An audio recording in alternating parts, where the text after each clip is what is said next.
La saison 1 de The Voice a permis de révéler au grand public des talents aux voix uniques et impressionnantes. Et depuis leur passage sur la scène de The Voice, ils ont eu la chance de voir leur carrière prendre leur envol. C'est à Paris que l'on retrouve Sonia Lassène lors de l'enregistrement d'une émission de télé dans laquelle elle est invitée aux côtés de Florence Foresti qu'elle a rencontrée grâce à The Voice. Moi je regardais The Voice saison 1 évidemment comme beaucoup de gens. Et je suis tombée amoureuse de Sonia, de sa voix et d'elle. Et si Florence est tombée amoureuse de Sonia, la jolie brune a aussi ému aux larmes tous les coachs.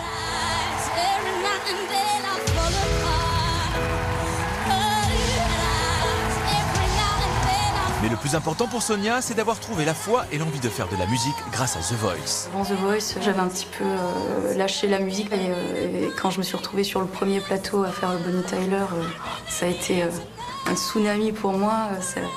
Et je me suis dit, voilà, n'importe quoi. C'est ça que tu veux faire, c'est ça que tu dois faire et tu dois te battre pour le faire. J'avais Facebooké, si, garde pas Sonia, moi je la prends. Et comme je suis une star et que je fais ce que je veux, c'est ce que j'ai fait, en fait. Résultat, Sonia s'est donc retrouvée pendant 5 soirs sur la plus grande scène de l'Hexagone, aux côtés de l'humoriste préféré des Français, pour la Foresti Party Bercy, un spectacle qui a rencontré un énorme succès en septembre dernier. J'ai envie de concrétiser mon rêve d'enfant, c'est faire un album pour faire de la scène. Un rêve qui deviendra réalité prochainement puisque Sonia prépare actuellement son premier album. On a hâte d'avoir l'album en main. On reste à Paris où l'on retrouve Thomas Mignot. Bon bah bienvenue, voilà le studio où je passe la plupart de mon temps. Venez. Thomas, l'un des chouchous du public de la saison 1 de The Voice. Après un parcours remarquable aux côtés de sa coach Jennifer, Thomas est désormais en pleine préparation de son premier album. Un projet qui lui tient à cœur depuis longtemps. D'avoir été berné comme un bleu. Déjà sur The Voice, j'avais déjà mes chansons en fait. Et je composais depuis déjà pas mal de temps. Chose que j'ai continué à faire. Puis ça m'a donné l'album que je suis en train de préparer. Un album qui sortira prochainement et qui correspond à ses nombreuses influences. J'aime beaucoup la pop, le rock, la soul. J'aime plein de styles de musique et du coup, j'essaie un peu de faire un mix de tout ce que j'aime, quoi. Ce disque, il le prépare avec beaucoup de professionnalisme grâce à l'expérience accumulée pendant l'émission.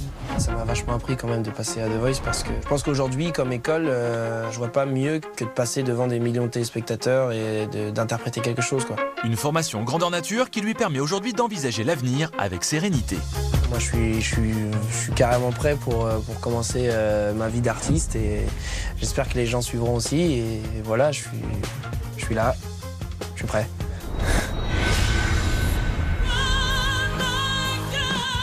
Autre voix incroyable de la saison 1 de The Voice, celle de Dominique Magloire.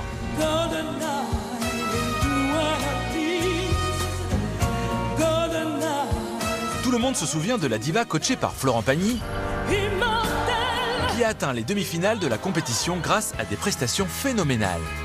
On retrouve la chanteuse à l'affiche de Neige Noire, un opéra jazz qui retrace le destin de Billie Holiday, chanteuse exceptionnelle des années 30.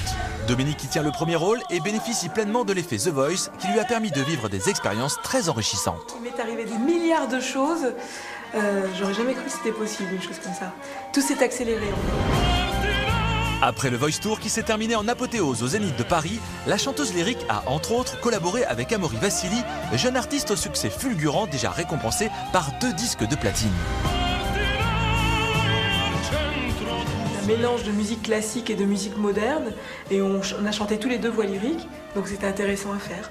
En parallèle du spectacle Neige Noire, actuellement en tournée, Dominique Magloire prépare aussi un album aux influences très variées et sera bientôt l'une des héroïnes principales d'une nouvelle série télé. Bref, on n'a pas fini d'entendre la voix de la diva.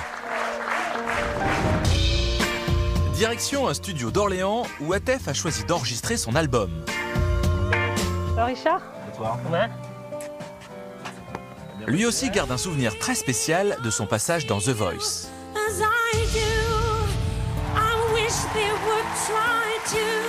Il y a quelque chose qui fait qu'on se sent plus pro après une telle expérience. On a quand même eu accès aux meilleures conditions qui existent et on a appris à s'en servir et à essayer de sortir les choses les plus profondes en nous. Fort de toute cette expérience accumulée, le chanteur qui a atteint les demi-finales de The Voice avec son coach Garou se sent fin prêt à sortir un premier disque attendu impatiemment par ses fans. Et après avoir enregistré cet album, eh ben, il y aura une tournée. Je l'annonce officiellement. The Voice aura donc mis en lumière ces 4 artistes qui voient aujourd'hui leurs rêves devenir réalité et leur carrière battre leur plein. Nous sommes toujours au cœur des coulisses pour poursuivre